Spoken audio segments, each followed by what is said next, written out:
Assalamualaikum warahmatullahi wabarakatuh. Halo, perkenalkan saya Salsadila Putri Kinanti. Saya mahasiswa pendidikan biologi angkatan 2021. Saya berasal dari lokal A1.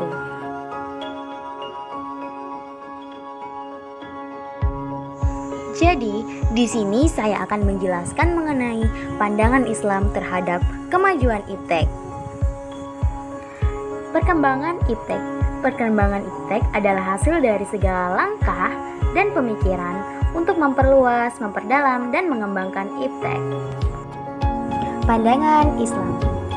Umat Islam boleh memanfaatkan iptek jika telah dihalalkan oleh syariah Islam. Sebaliknya, jika suatu aspek iptek dan telah diharamkan oleh syariah, maka tidak boleh umat Islam memanfaatkannya, walau menghasilkan manfaat sesaat memenuhi kebutuhan manusia. Menurut Arsyam M 2020.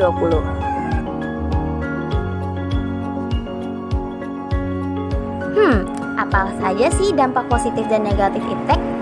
Nah, dampak positif dari iptek adalah yang pertama, kita bisa mendapat informasi lebih akurat. Yang kedua, kita bisa berkomunikasi jarak jauh. Yang ketiga, munculnya media massa sebagai media pembelajaran. Lalu, dampak negatif dari iptek apa? Yang pertama, penggunaan informasi tertentu yang bisa disalahgunakan. Yang kedua, muncul kecemasan teknologi. Dan yang ketiga, adanya kriminal cyber yang mengancam keamanan. Sikap Muslim terhadap iptek. Yang pertama, resesif, kita harus menerimanya dengan bijak. Yang kedua, selektif, kita harus bisa memilih dengan baik. Dan yang ketiga, digesif, iptek perlu kita arahkan. Dan yang keempat, adaptif, sesuaikan dengan jati diri kita sebagai Muslim. Dan yang kelima adalah transmitif, kembangkanlah iptek untuk menyiarkan agama Islam.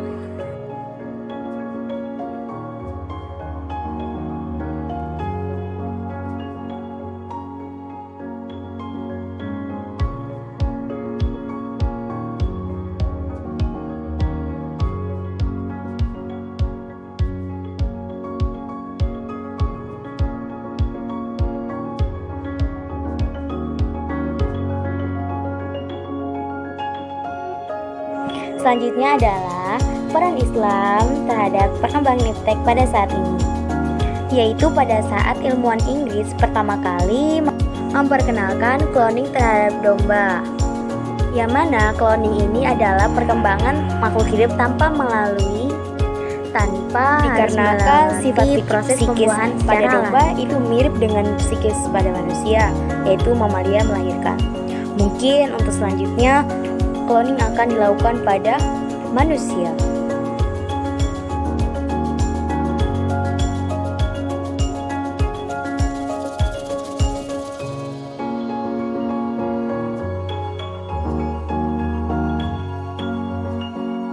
Yang dilakukan dalam pembentukan militer, yang mana untuk menghasilkan anggotanya yang memiliki sikap yang sama dan kuat yang sama dari hasil cloning. Lalu, bagaimana sih pandangan Islam mengenai kasus ini? Allah Subhanahu wa Ta'ala berfirman dalam surah Al-Hajj ayat 5 yang berbunyi, "Wahai manusia, jika kamu meragukan hari kebangkitan, maka sesungguhnya kami telah menjadikan kamu dari tanah, kemudian dari setetes mani, kemudian dari segumpal darah, kemudian dari segumpal daging yang sempurna kejadiannya dan tidak sempurna, agar kami jelaskan kepada kamu, dan kami tetapkan dalam rahim menurut kehendak kami, sampai waktu yang sudah ditentukan. Kemudian kami keluarkan kamu sebagai bayi, kemudian dengan berangsur-angsur kamu menjadi dewasa, dan di antara kamu ada yang diwafatkan, dan ada pula di antara kamu yang dikembalikan sampai usia sangat tua, sehingga dia tidak mengetahui lagi sesuatu yang telah diketahuinya, dan kamu lihat bumi ini kering. Kemudian apabila telah kami turunkan air hujan di atasnya, hiduplah bumi itu dan menjadi subur dan menumbuhkan berbagai jenis pasangan tumbuhan yang indah." Itu tampak bahwa air mani yang bertemu dengan hidung telur harus disimpan di dalam rahim, hingga akhirnya menjadi bayi, ia menjadi dewasa.